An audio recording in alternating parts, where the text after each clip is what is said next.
falar uma coisa para vocês. Tudo que eu estou falando aqui não vai servir apenas para matemática. Porque essas armadilhas, elas não te impedem apenas de aumentar a nota de matemática. Eliminando essas 7 armadilhas, você também vai ter um salto, um ganho nas outras partes. O passo a passo do método 720, que eu vou liberar amanhã no episódio 2, também vai te ajudar em linguagens, em natureza, também vai te ajudar em humanas. Inevitavelmente, todo aluno que aplicou o método 720 teve ganho, gente, não só na prova de matemática, mas teve ganhos também em outras provas. Tá? Então não deixa de assistir o episódio 1 para se livrar das 7 armadilhas. Eu vou fazer um resumo aqui hoje, mas ele está completo lá no episódio 1. E amanhã, às 8 horas da manhã, confere o teu e-mail que vai estar lá o episódio 2. No episódio 2, gente, a gente vai falar sobre... deixa eu só pegar aqui meu retorno. A gente vai falar sobre o passo a passo, tá bom? Em 5 etapas. Mas eu não quero adiantar. Hoje a gente vai falar sobre as ferramentas, sobre as armadilhas. Como se livrar das 7 armadilhas. Gente, eu queria que vocês que estão aqui me assistindo pelo Instagram, galera aí do Facebook, galera aí do YouTube, que assistiu o episódio 1, deixasse aí o que é que vocês acharam do episódio 1, quais são as armadilhas que vocês cometiam e nem percebiam. Tá? E eu vou começar aqui já falando das 7 das armadilhas. Vou começar já falando da primeira armadilha. Gente, olha só.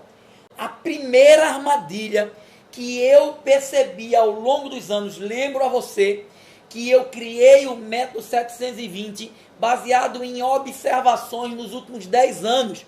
O método é uma sequência de várias estratégias que, quando seguidas, estratégias simples, diga-se de passagem, porque eu não acredito em nenhum estudo complexo. Eu acredito que quanto mais simples sejam as estratégias que você aplique, mais fácil você manter o foco, mais fácil você manter o seu direcionamento, mais fácil você manter a sua motivação.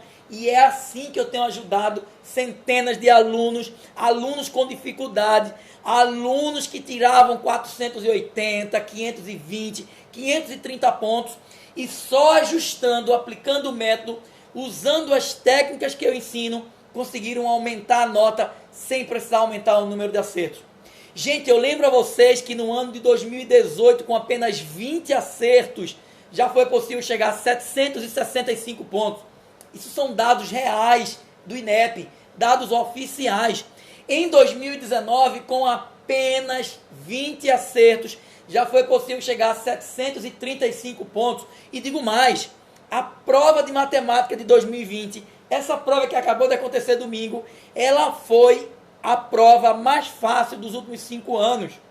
Se você está me escutando agora, fez essa prova e não percebeu isso, se você está me escutando agora, fez a prova domingo e não achou ela mais fácil do que os anos anteriores, é porque você tem estudado errado, sem estratégia. A primeira armadilha que impede você de aumentar a nota, e é a armadilha cometida por milhares de alunos, gente. Eu vou te ajudar a se livrar disso. Olha só, é achar que precisa estudar todo o programa. Essa é uma armadilha fatal. Você não precisa estudar todo o programa de matemática para tirar uma boa nota. Está aqui a Eliclênia falando aí do método. Está aqui nosso amigo Vitor, que acabou de entrar, que também teve a oportunidade de estudar aí pelo nosso método. Gente, essa é uma armadilha fatal. E muitos alunos acham que para tirar uma boa nota na prova de matemática, precisam estudar todo o programa.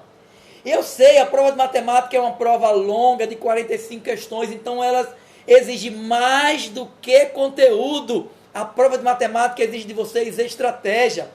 Vamos tomar como base a última prova de domingo. Gente, olha só, a última prova de domingo foi uma prova simples, repito. Se você não percebeu essa simplicidade, é porque você está estudando por uma estratégia errada. E aí você pode estar dizendo, mas professor, eu estudei muito, eu me dediquei bastante. Gente, estratégia não quer dizer conteúdo. Eu sei que você se dedicou, eu sei que você estudou horas e horas ao longo de 2020, mas mesmo assim foi para a prova do Enem e não conseguiu perceber essa simplicidade. porque a sua estratégia não está sendo coerente. Você precisa assistir os 3 episódios que eu estou liberando. Amanhã sai o segundo, para você entender qual é a estratégia correta para a prova de matemática do Enem. A primeira armadilha que você precisa eliminar é achar que precisa estudar todo o programa. Olha só, quando você estuda todo o programa, você deixa de cumprir com outras etapas muito importantes. Você elimina tempo. Aliás, você perde tempo com conteúdos que você não precisava estudar. Você poderia estar pegando esse tempo e escrevendo mais redações para aumentar sua nota, estudando mais natureza, você que vai fazer medicina, estudando humanas, você que vai fazer direito. Tá? E quais são esses conteúdos, professor? Olha, por exemplo, geometria analítica não apareceu domingo. Já apareceu nos anos anteriores? Sim, tinha aparecido nos últimos 5 anos. Mas eu falei para todos que estavam assistindo as minhas aulas, sejam os alunos do método, ou sejam aqueles que acompanhavam aqui de forma gratuita as minhas aulas no YouTube. Gente, eu dei 18 aulas completamente gratuitas ao vivo nas 2 últimas semanas do Enem. E eu não falei de geometria analítica. Eu disse, não estuda geometria analítica mais nessas 2 semanas. Não vai fazer diferença na sua prova. Por quê? Porque quando cai é uma ou no máximo 2 e elas estão dentro das questões difíceis, das questões que eu classifico como Q3. Num outro momento eu falo para vocês como é que a gente divide a prova do Enem em Q1, Q2 e Q3. Questões fáceis, médias e difíceis. Esse é um grande problema, é uma grande dificuldade. Muitos alunos, eu sei que você que está me assistindo aqui também sabe, que vai aumentar a nota se acertar as mais fáceis, mas não consegue encontrar as questões mais fáceis. E dentro do método eu te ensino como dividir a prova em Q1, Q2 e Q3. Eu fiz um videozinho, tá no canal do YouTube, depois tu dá uma olhada lá como isso, mas eu faço uma live no outro momento falando sobre isso aqui, tá? Mas veja, estamos na armadilha 1, que é o quê? Achar que deve estudar todo o programa. Quando você estuda todo o programa, você passa por conteúdos como, por exemplo, geometria analítica. Olha, você perdeu tempo.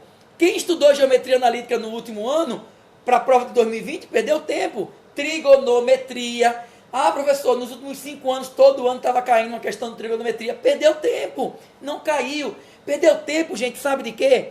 De estudar e revisar. Essa é a armadilha 2. Tá? Não revisar os conteúdos. Você poderia, por exemplo, aproveitar o tempo de conteúdos como geometria analítica, matrizes, trigonometria, logaritmo, enfim, e alguns outros conteúdos que você não precisa estudar para a prova do Enem. Às vezes cai, sim, mas você, olha só, gente, com 20 pontos, ou melhor, 20 acertos em 2018, já foi possível chegar a 765 pontos. Com 20 acertos em 2019, já foi possível chegar a 734 pontos. E com 20 acertos agora em 2020, eu concluo que já vai ser possível chegar a quase 780. Sabe por quê? Porque foi uma prova mais fácil, foi uma prova mais simples. Muitas pessoas faltaram a prova, então isso já faz com que a média, a pontuação máxima aumente. Gente, 55%, mais que 55% dos inscritos não fizeram essa prova. E como ela foi uma prova mais fácil, provavelmente a nota máxima de matemática será uma das maiores em toda a história do Enem. Isso vai potencializar, vai fazer com que com 20 acertos se tire uma nota ainda maior. Agora, precisava ajustar a TRI. E quando você se livra dessa primeira armadilha, que é estudar todo o programa, você ganha tempo para se livrar automaticamente da armadilha 2. Sabe qual é a armadilha 2? Não revisar. Deixa eu te falar uma coisa. Como é que acontece geralmente na sua escola ou num cursinho tradicional, num cursinho presencial? Eu falo tradicional, num curso presencial. No curso presencial, o professor, e não é culpa do professor, tá, gente? Que eu também já ensinei muitos e muitos anos, até um dia desse, até antes da pandemia, em vários cursos tradicionais.